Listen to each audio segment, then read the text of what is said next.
Assalamualaikum warahmatullahi wabarakatuh. Perkenalkan, nama saya Afiana Nuraini dari kelas 10 MIPA 5 nomor absen 2. Saya di sini akan mempresentasikan mengenai bab tentang bakteri. Yang pertama ada pengertian bakteri, yang kedua ada bentuk bakteri, yang ketiga ada struktur sel bakteri dan reproduksi bakteri beserta contohnya. Yang pertama ada pengertian bakteri. Bakteri merupakan bagian dari eubakteria yang dikenal sebagai bakteri sesungguhnya dan bersifat prokariot. Prokariot atau prokariotik merupakan salah satu klasifikasi makhluk hidup berdasarkan ada tidaknya membran yang membungkus inti sel. Yang kedua, bentuk bakteri. Bentuk bakteri memiliki 3 macam. Yang pertama ada kokus atau bulat, yang kedua ada basil atau batang, yang ketiga spiral atau spirillum. Pertama, kokus atau bola berbentuk dasar bulat yang memiliki contoh variasi seperti monokokus, diplococcus, streptococcus, staphylococcus, dan sarkina. Yang kedua, basil atau batang memiliki contoh variasi seperti monobasil, diplobasil, dan streptobasil. Dan yang ketiga ada spiral atau spirillum. Dan di situ ada gambar bentuk-bentuk bakteri. Pada umumnya, bakteri berbentuk bulat yang berdiameter sekitar 1 mikron atau kurang dari itu. Bakteri yang berbentuk batang memiliki panjang sekitar 2-5 mikron, bahkan sampai mencapai 10 mikron. Adapun diameter bakteri bentuk batang sekitar 0,5-1 mikron. Bakteri yang berbentuk lengkung memiliki panjang sekitar 2-5 mikron. Bentuk suatu bakteri mengalami penyimpangan yang disebabkan oleh faktor lingkungan. Misalnya, jenis bakteri tertentu berbentuk batang pada suhu kamar 25-27 derajat Celcius, tetapi jika dieramkan pada suhu 37 derajat Celcius, sel-sel tersebut menjadi lebih besar dan berbentuk seperti mata pena atau gada. Dan ketiga ada struktur sel bakteri, dan itu ada gambar dari struktur sel bakteri. Yang pertama, DNA kromosom, yaitu materi genetik bakteri yang tersusun oleh asam deoksiribonukleat atau disebut DNA kromosom. Sebagian besar bakteri hanya memiliki satu DNA kromosom berutas ganda yang berbentuk sirkular atau cincin. Yang kedua, plasmid. Pada umumnya, bakteri memiliki plasmid yang berbentuk cincin. Plasmid adalah suatu DNA di luar DNA kromosom.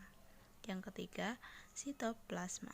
Sitoplasma merupakan cairan yang bersifat koloid dan berisi semua molekul atau zat yang diperlukan dalam proses metabolisme. Untuk menunjang kehidupan sel di dalam sitoplasma terdapat ribosom, mesosom, dan plasmid. Yang keempat, ribosom merupakan daerah sel yang berfungsi untuk sintesis protein. Ribosom terdapat pada semua sel, tetapi ribosom organisme prokariota strukturnya berbeda dari ribosom organisme eukariota. 5. Mesosom merupakan daerah membran sitoplasma yang mengalami pelipatan. 6. Endospora merupakan suatu struktur atau spora berdinding tebal dan sangat tahan terhadap kondisi lingkungan yang jelek. Struktur itu dinamakan endospora karena dibentuk di dalam sel bakteri. 7. Membran sitoplasma merupakan selaput yang membungkus sitoplasma beserta isinya. Membran sitoplasma atau plasma tersusun atas lapisan lipoprotein yang bersifat semipermeabel. 8. Dinding sel, bagian sel yang berfungsi memberi bentuk dan kekuatan atau perlindungan terhadap sel.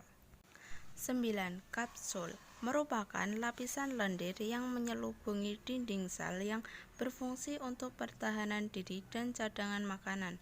Tidak semua bakteri berkapsul. 10. Frimbiae atau pili. Pili digunakan sebagai alat lekat dengan bakteri lain atau dengan bahan-bahan padat yang merupakan makanan bakteri. Panjang pilus mencapai 3 mikron dengan diameter sekitar 5 mikron. 11. Flagellum memiliki fungsi untuk membantu pergerakan bakteri. Diameter atau tebalnya flagellum bervariasi tergantung pada jenis bakterinya, sedangkan panjangnya biasanya melebihi panjang sel bakteri. Jumlah dan letak flagellum pada sel bakteri bermacam-macam. Keempat, reproduksi bakteri. Dan di situ ada gambar dari reproduksi bakteri. 1. Pembelahan biner. Sel bakteri membelah menjadi 2 sel anak. Yang umumnya terjadi adalah pembelahan biner melintang. Pembelahan ini berlangsung sangat cepat dan hanya memerlukan waktu kurang dari 20 menit. 2. Konjungsi. Pemindahan bahan genetik atau DNA dari sel bakteri pemberi donor ke sel bakteri penerima atau resipien melalui pilus kelamin. 3. Transformasi adalah pemindahan potongan bahan genetik atau DNA dari luar ke dalam sel bakteri penerima atau resipien. 4. Transduksi adalah pemindahan DNA dari satu sel bakteri donor ke sel bakteri resipien dengan perantaraan virus. 5. Contoh-contoh bakteri. Ada contoh bakteri yang menguntungkan. Yang pertama, Rhizobium dan Azotobacter, yaitu untuk menyuburkan tanah. Kedua, Lactobacillus casei untuk pembuatan keju. 3. Pediococcus cerevisiae, yaitu untuk mengolah daging menjadi sosis. Keempat, Acetobacter, yaitu mengubah alkohol menjadi asam cuka. 5. Lactobacillus citrophum, yaitu memberi aroma pada mentega dan keju. Dan yang terakhir, ada contoh bakteri yang merugikan. Yang pertama, Mycobacterium leprae, yaitu penyakit untuk leprae.